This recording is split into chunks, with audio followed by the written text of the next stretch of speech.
So the charger stopped on this car right here at 80% because this charger stops at 80. They came over and restarted it when there's 3 of us waiting to charge here. I let them know that there's a such thing as charging etiquette, only charge to 80. And they said, don't listen to him, just get back in the car. And they got in the car and they restarted the pump. That's them. Yeah, there is a thing about etiquette.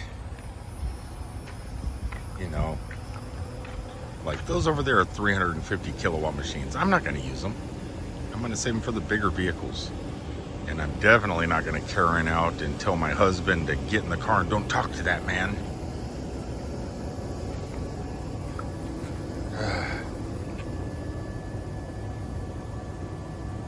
I tried to lay down and sleep a little bit, but it was irking me inside.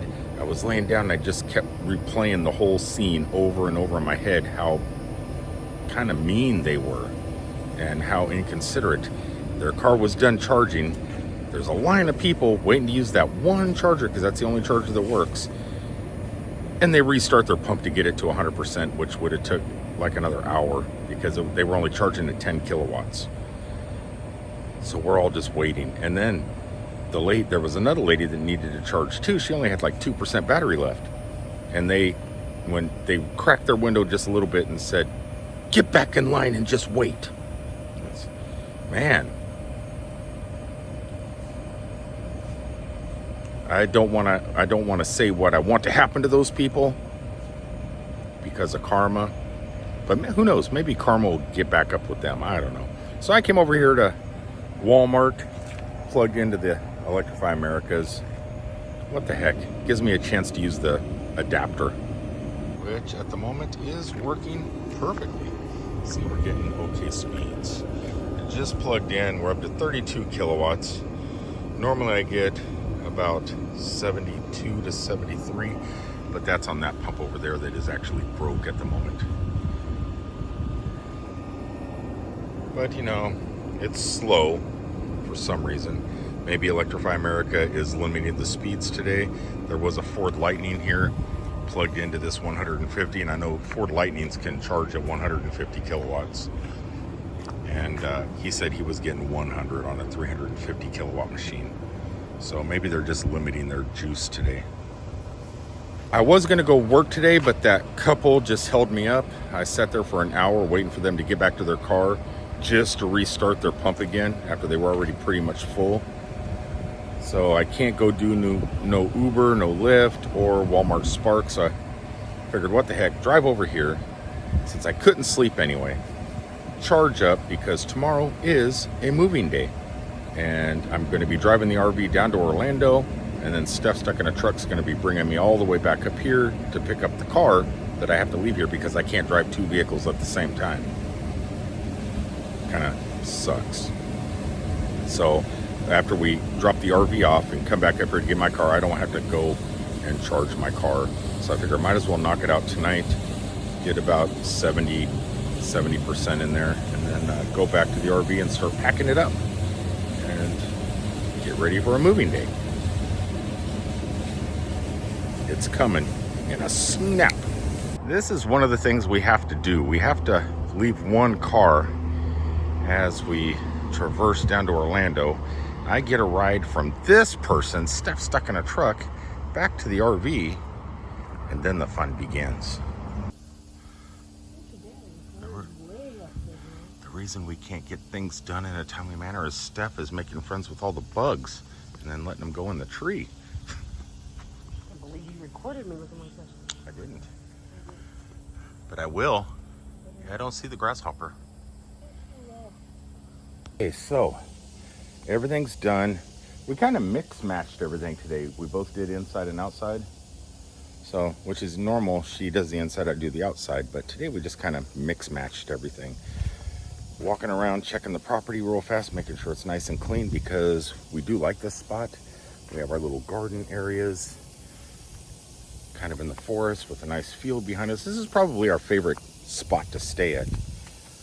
I gotta fire up the RV and then go get some fuel, and then we got a long road trip and then set up and then She has to bring me all the way back up here to get my Nissan LEAF. That's moving day. Okay, so it looks like everything is done. I just need to disconnect the electricity and see if after 3 weeks, Cousin Eddie fires up. I was telling her this morning, she used to have an RV, and it was very similar to mine. But one day her motor exploded, just kaboom! And all of a sudden she doesn't have an RV. So now she's living in my RV with me. Now it's our RV. And I had a dream last night. What happens if the same thing happens to mine? We don't have a home. I mean, I could always go back to over-the-road truck driving. Really don't want to. But if anything happens to Cousin Eddie, whew, we're in a world of hurt. Okay, here we go. It's the moment of truth. Pump, pump, pump, pump, pump, pump, pump. Yay. That's how we do it. Uh-oh, hear a belt. Hear a belt. Yeah, these are the days where your RV becomes a mess because you have to take everything down. Really don't have places to put everything, so it's all up and down the hall, boxes, tables, everything just blah.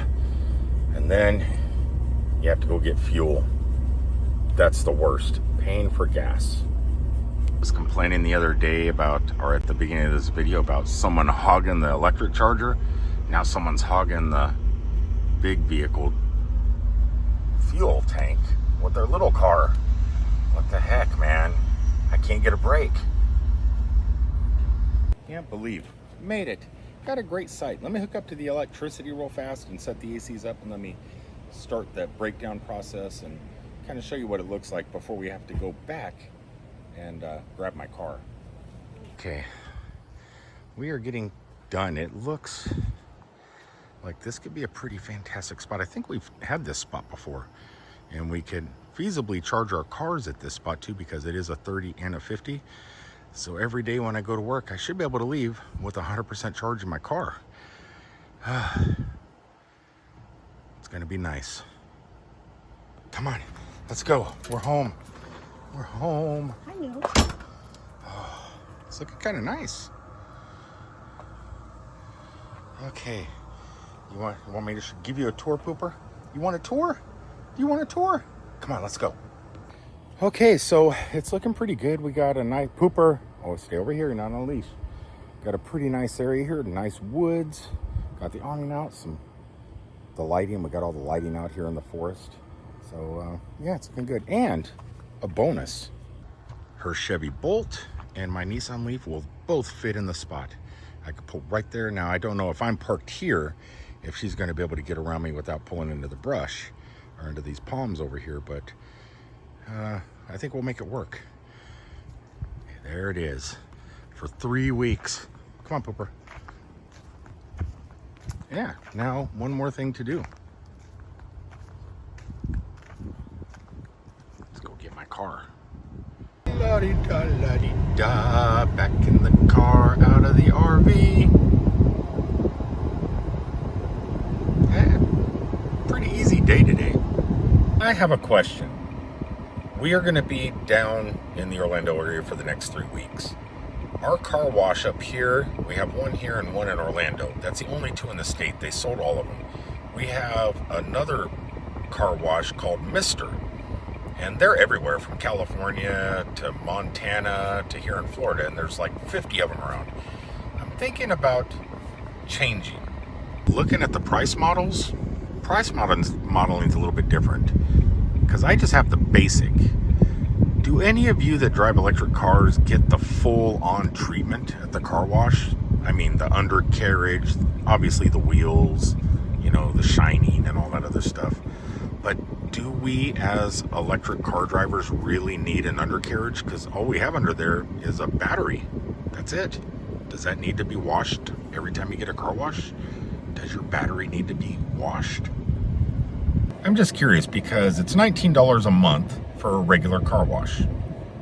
But then it's $32 a month for the entire treatment, and the treatment does treat things that I don't think EVs really need. I don't know. Do you get the full-on treatment, or do you just go for the basic? Let me know in the comments below. In the meantime, I'm gonna go grab something to eat. The cheese is all melted. So this is pork. That's brisket. It's called a Frito pie. Jalapenos, brisket. Oh, that's brisket. Pulled pork. Look at that. Beans. Beans, cheese. Fritos. Fritos, something new. And Dickies. Some pretty tasty food.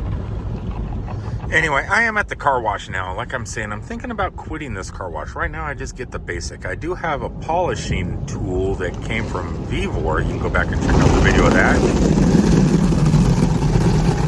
So I don't know how much of the stuff that car washes offer for your paint are really a necessity. And I really don't think the undercarriage is a necessity, at least living here in Florida, just due to having that battery. I have a charge and I'm okay charging wise, but I'm gonna come over here, not to my Hyundai dealer where I normally charge at the charge points, but just down over there is a Costco with brand new Electrify America chargers. I need to test this adapter on these brand new chargers. So I'm gonna run over and test it real fast. Oh, look, there's a rainbow. Okay, well, there is a problem. I stopped here at Hyundai first because I went on the application. The brand new 350 kilowatt machines that Electrify America put in at Costco, they're already tearing those out and putting brand new ones in. Those are brand new ones, but they're tearing them out anyway, replacing them. And all the car dealerships all the way down the road, every pump is broke. None of them are working. It's not a good day if you need to charge your EV in Central Florida.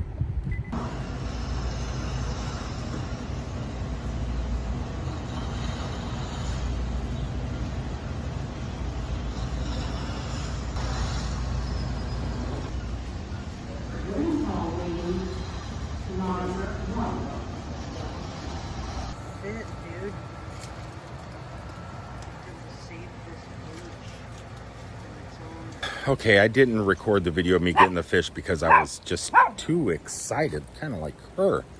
She's getting excited down there.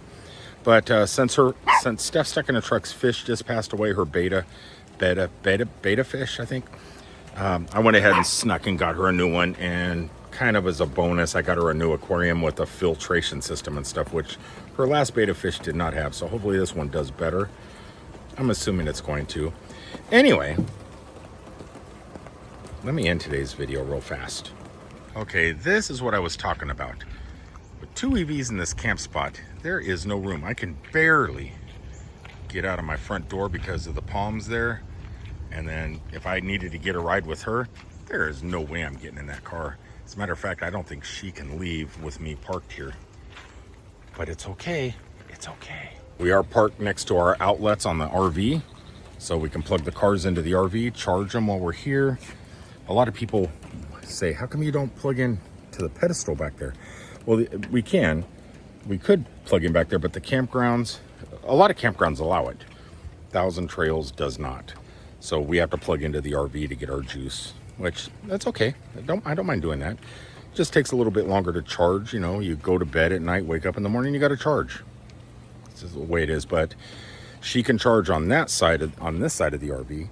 And then I can, over here where the lights are plugged in, I can plug into the RV. So we can charge both of our cars at the same time while snoozing.